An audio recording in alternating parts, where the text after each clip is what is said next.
आसाम आरो बिटिआर ओनसोलनि जोंनि भटार रायजोफोरखौ आङो बेखौनो खावलायनो लुबैदों जोंहा फैगासिनो दं 2024नि लकसभा निर्बाचन बा इलेक्सना फैगासिनो दं दा बेवहाय जोङो जे भटार पार्टी इन्टारनेशनेलनिफ्राय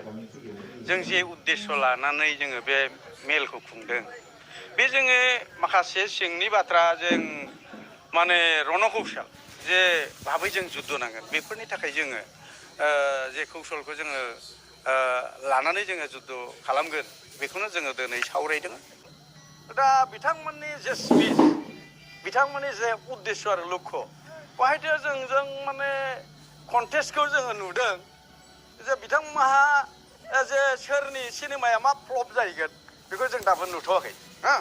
फ्लपआवसो दङ आरो जोंनि जे स्ल'गान जुदि आइ आफाया मिथियोब्ला जे अर्थनीति स्वाधीन होननाय जिनिसखौ फ्रिडमखौ जुदि मिथियोब्ला बिसोरनि सिनेमाया गासैबो फ्लप दाख्लैबो होनदों जोङो इजि लिडार होननायनि मोनसे बोथोर फैगासिनो दङ एकदम मस्ट इजि देरहागोन जुदि जोङो आइ आफाया जुदि सिन्था खालामनो रोङोब्ला दिनै सान्ति सुक्ति होनदों प्रमद बर'आ रायनोसो लुबैयो जोङो खिन्थु रायाथ' खिन्थु बुजायनो सेस्था खालामदों सान्ति सुक्तिया माखौ होनो परिबर्तना माखौ होनना बुङो दिनै हाग्रामायाबो परिबर्तन लाबोनो हायाखै इभेन बिजेपि सरकारा परिबर्तन लाबोनो हाया परिबर्तना माखौ होनदों परिबेस जोंनि परिस्थिति जोङो इक'नमिकेल जोंनि थांनानै थानाय परिबर्तनानो गैया राजनैतिक परिबर्तन इक'नमिक परिबर्तन नङाबाथ' दिनै बेहाय खुगाजों परिबर्तन 8टा समस्यायाव केन्डिडेट होनो थागासिनो दं आरो होबायबो जोङो सेलेक्सन एकदम सेलेक्टेड जानानै दङ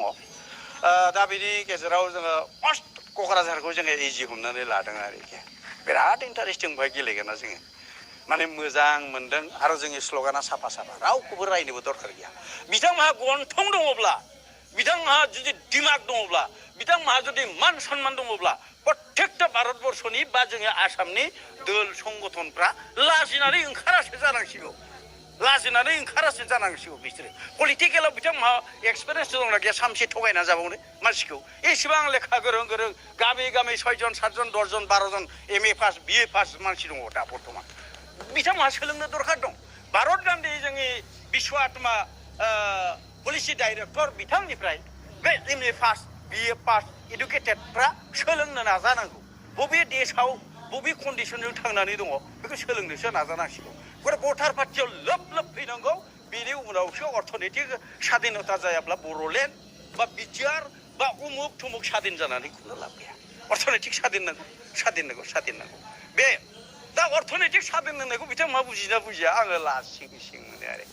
बेखौबो बोनानै लाङो सोरबा इडुकेटेड बिराद ब्रिलियेन्ट बेखौ बिथांमोनहा बोनानै लाङो दा जोंनाव बे जोंनि भटार पार्टी इन्टारनेशनेलाव माने स्टाडि खालामनानै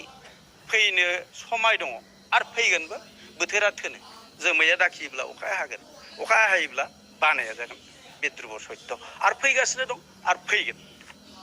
नेक्स्टआव फैगोन आरो भटार पार्टी इन्टारनेशनेला राज खालामगोन भारतआव ओइ दिननिफ्रायसो बुंगोन जे भारतआ मोनसे उन्नयन देश उन्नति देश दाथ' माने उन्नयननिफ्राय उन्नयनशीलनिफ्राय दा उन्नतियाव जानो थांगासिनो दं आरो प्रत्येकटा भटारनो 8,435 थाखा करि भटारशिप होनो हायोब्ला हमनानै लादो भारतआ उन्नति देश जाबाय आरो आमेरिकाफोर बादि इउरप कान्ट्रिफोर बादि जाबाय आरो दा जोङो इउरप कान्ट्रिजों फेर मारिनो थांनायाव मोनसे भाषा फैबावदों बेहाय राव फैबावदों बे रावा जादों जोंहा इन्टारनेशनेल माने कान्ट्रि जानांगौ दा इन्टारनेशनेल कान्ट्रिया जोङो 14टा देश लानानै जोंहा इन्टारनेशनेल जानांगौ आरोखि बे बेखौनो अखण्ड भारत जात्रा होननानै जोङो दाख्लैबो मोनसे समाव आगान सुरखांबाय अखण्ड भारत जात्रा होननाया बेनो जोंनो बटन सरकार नांगौ होननानै जों हब्रागासिनो दं आरो बे जाखागोनबो आरो थांनाय नैबे माबायाव जोंहा मा होनो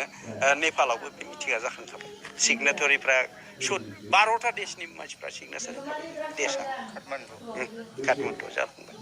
दा मोननैल' देशै पाकिस्तान आरो चाइना बे मोननैया होबानोथ' फैनायनि लामायाव फैगासिनो दं जिहेतु जोंनि पलिसि डाइरेक्टरनि मेकिंआवनो जागासिनो दं आरो बरिया भाबै जोङो सान्थिया बावला फैनोसै आरो मथथे सान्थिया बारा गोबाव गैला आरो फैथारनोसै आरो असान्थिया थानाय नङा आरो बुंनो हागोन जे मोनसे बुरुन्जि जाबाय बियो भटार पार्टिया मोनसे इतिहास खालामबाय होननानै बुंगोन आरो बे सैथो इतिहासखौ जोंनो खालामगोन